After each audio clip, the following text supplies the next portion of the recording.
Hey guys, Stealth here. In this video we're going to have a look at the final naval units in the Blue Fort deck, and by this I mean the actual ships. I'm not talking about the airplanes yet, those will be covered in a different video.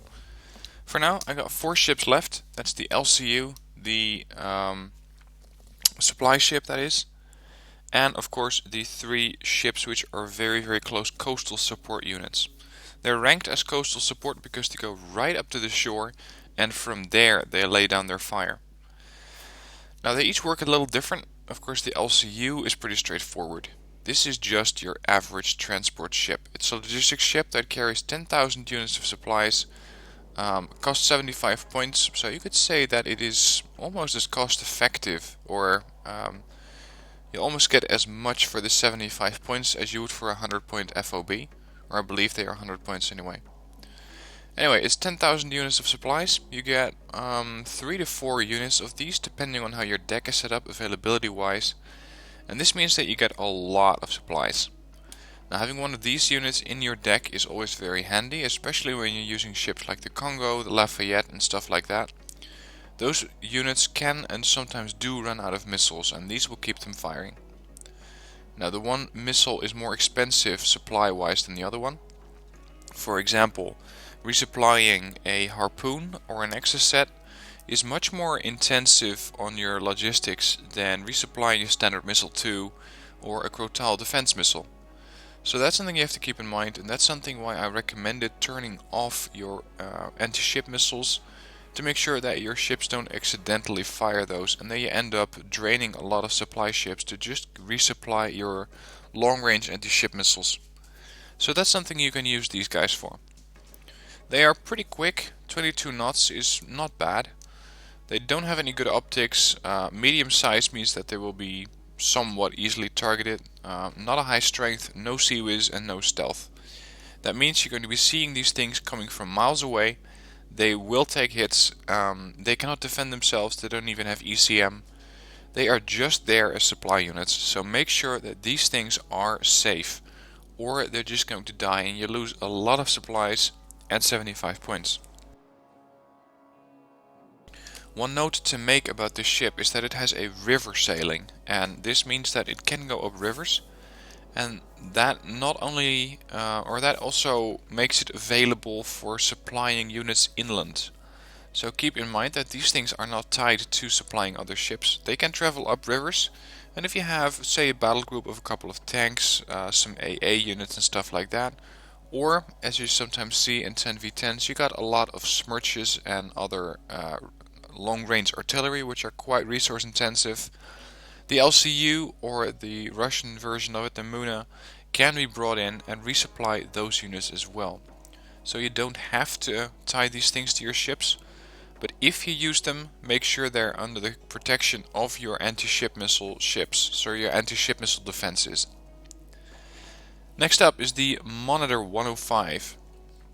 It's called the 105 because it has this large 105mm howitzer. Now keep in mind that this thing is not a direct contact weapon. These two are. So these fire directly at 1575 meter range against helicopters and ground targets, but not against airplanes. The ship has no weaponry to do that. This is mostly a floating artillery platform.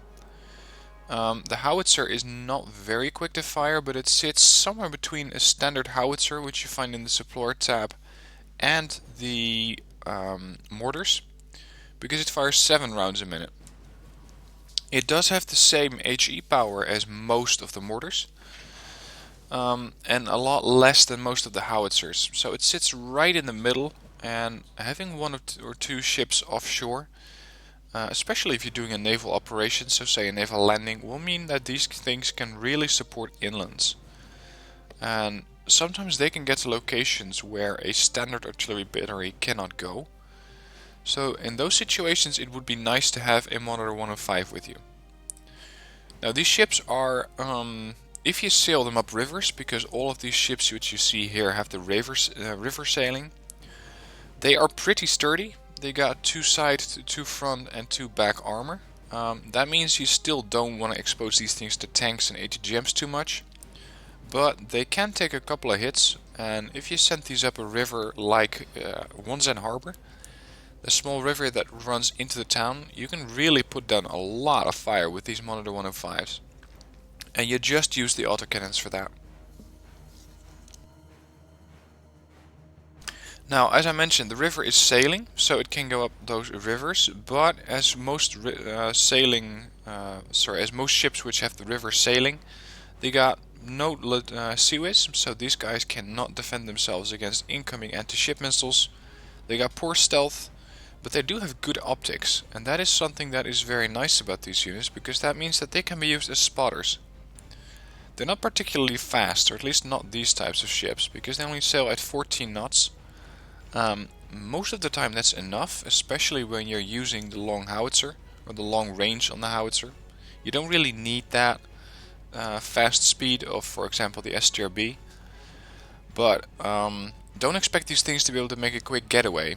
When they're faced with other ships, the safest option is to try and get them up a river where the other ship might not be able to follow them. Otherwise, use these ships as long-range support and keep them safe, because they are 50 points and you don't want to start giving these ships away. Veterancy wise, I would always go with medium to low veterancy, because that gives you more of these. I believe it gives you up to 6, maybe 8 even. And that means that for about 200 you get another artillery battery of 4 units, which have a ton of shells, 200 units aboard. Now if you combine that with a price point of 50, this ship is actually a more capable artillery battery than most howitzers, because they carry so many shells. They're not resource intensive, they won't drain your fob. So that is something that you have to keep in mind, and that might be an interesting point if you have a naval map where you want to focus your supplies on other stuff. Say that you want your support tab filled with AA only. In that case, you might be able to bring in a Monitor 105, and with that use the M49 howitzer to go after your targets. Now, looking at the, I suppose you could say sister ship, although they're not entirely alike. This is the Monitor Zippo. You can see it is pretty much the same platform, with the exception of different weaponry. This one carries the Bofors L60, the naval autocannon. You can see it right here on the bow. I think this is one of the ugliest ships around, but they are very, very effective, so I'll forgive them for that. The Bofors L60 is a nice gun to support your operations near the shore or inland, because they also have the river sailing. They got, like the other monitors, some armor, no sea-whiz, no stealth, but exceptional optics. They have to have exceptional optics because they are not going to be as close to the target as the Monitor 105. But with this monitor you cannot get into very, very close range, or you have to get into very close range. So it's a bit of, you have to get in close, but if you get in too close, this thing's going to take too much fire and die. Because the range on this is 2100, the range on the napalm is even less at 1050. So most of the time you don't use these things because they will just die. Tanks and ATGMs will take them out, helicopters will take them out. And while this napalm launcher is of course very, very nice to have, you gotta make sure that if you bring in one of these, there is no threat to them around. If there is, then you're just gonna throw 30-point ships away. Now for those 30 points, you get this Bofors L60 with 100 shells and 600 napalm rounds. Of course you don't actually see rounds in napalm, you just see large spray area. But the Bofors L60 fires so fast, it has a 68 rounds a minute of fire, that it will run out of ammo. Especially in one of the campaigns with the Second Korean War. When you're defending Seoul and other territories which are close to the water and you can bring in these things, they are very, very effective at the campaign. But in a multiplayer game, I haven't really seen them around. And when I saw them around, they were just going to be easy snacks. But for 30 points, you do get a decent platform. You do get something which has exceptional optics, so you can use it as a spotter. And it doesn't really have to do that well. It doesn't have to survive that long in order to make sure that it actually gets more than 30 points in kills. Now, last unit is the STRB 90H, and this is a very, very nice, I suppose you could call it speedboat or corvette. They class it as a gunboat, which I do agree with. Anyway, this ship is extremely fast. It flies over the water at 32 knots. That means that it is still slower than the Pegasus, which we found in the Escort tab. But it has exceptional optics, medium size, so it is mediumly okay to lock onto with any kind of weapon, except anti-ship missiles. I hasten to add that. All ships which have the river sailing cannot be targeted by anti-ship missiles. I'm not sure. Maybe they're too small. Maybe they're not worth an anti-ship missile. But river ships cannot be targeted by anti-ship missiles. So do not bring in an anti-ship plane or anti-ship helicopter and expect them to take these things down, because they will just fly towards it and this thing will shoot them down. So that is something that you have to keep in the back of your head. River ships cannot be targeted by ASMs. Now, the weaponry on the ship, as you can see, has hellfires, it has dual Brownings, and it has Mark 19 grenade launchers. All of those are in a dual setup except for the hellfires. You can see that on the back of the ship here it has one hellfire launcher. They fire them pretty damn quickly. They have a reload of only 2 seconds. And you get 8 of these. Now, considering they also got exceptional optics and a range of 2800, this means that they are very, very good at taking down tanks which are getting too close to the water. Because it's only a 70-point platform, and mind that for 70 points you don't get many units which bring a hellfire. Of course, it is pretty susceptible to fire. It does have some armor and some strength, but at least it is not that threatened by units on shore, because it will spot them and that'll hit them with an hellfire. To get the most bang for your buck, use the hellfire against tanks which are in the range of, say, 100 points. That's still something that the hellfire can quickly penetrate, and it will get you more points than going after 10-point IFVs. So usually I micromanage this unit, turn off the hellfire, and only activate the hellfire when I have targets in range that I actually wanted to shoot at. The Brownings are nice to haves, but not really interesting. I believe you can see them. Actually, I'm not sure which are the Brownings and which are the grenade launchers. So it might be either of these two. I think they use the same animation for it. Anyway, you got these Brownings, decent against ground targets so long as they're infantry.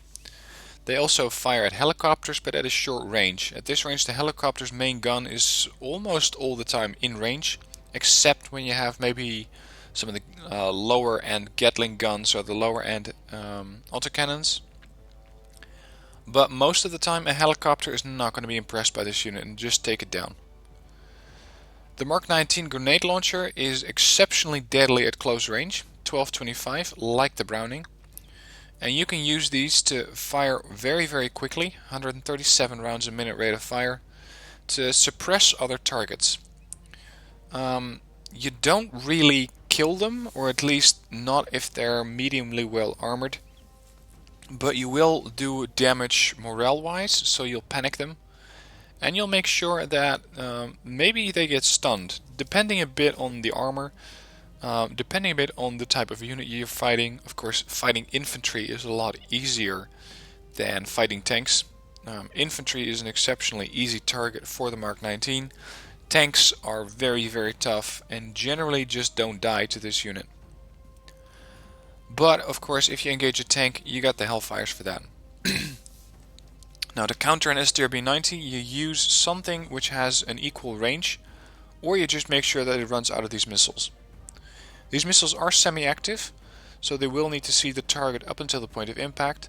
So if you have one of these things in front of your shores, you just take a cheap T-72, you drive to the waterline where this thing can see you, you drive back into cover, the hellfire will miss you, you drive out, you drive back, and you just repeat this 8 times, the thing is empty, and then you go to town on it with the main guns of your tanks. if it hasn't left by then, because 32 knots is very, very quick, and these things might be hard to catch. Of course, with Red Force ships you can also just hunt them down. They really do not stand a chance against Sovereign Minis, the guns on those. Utiloids, same thing, and several other of the frigates in the Red 4 fleet have guns which range about 4.7 kilometers. So these things, ship-wise, are easily taken down. Now, an interesting tactic that you sometimes see with the STRB 90 is that people bring these little ships in swarms. And those, if they're brought in swarms, can kill capital ships. Because hellfires are classed as ATGMs, and ATGMs cannot be targeted by the anti-missile defenses based on every ship. They just cannot stop these things. Only with ECM, but most ships don't really have a high value for that. So if you get close enough to a couple of capital ships or frigates, you launch a volume of fire with hellfires, because they don't do that much damage, only 26. That's when you can sink capital ships with these units. So that is something that you can use the STRB 90 for. You just gotta micromanage them and keep them safe right up until the point that they're actually in range. If you just sail at a Sovereign Mini at a wide open terrain where they can actually use that 6 kilometer or that 5 kilometer gun range, this thing will have to go very, very far, and it might not even make it that far before it can launch those hellfires. If you want to use the STRB 90, I recommend bringing an LCU, because these things with the hellfires run out of missiles very, very quickly, and having an LCU nearby will keep them firing. And that means that the STRB 90 can do a lot more damage than it normally could. So that concludes our ship section for Blue 4. We're moving on to the airplanes, the landing forces, etc. And of course I will be doing Red 4 as well. So stay tuned, subscribe to the channel if you want to catch up with those videos as soon as they get out. If you have a question, leave it below in the comments, and if you liked watching this video, please hit the like button. For now, thanks for watching, see you next video.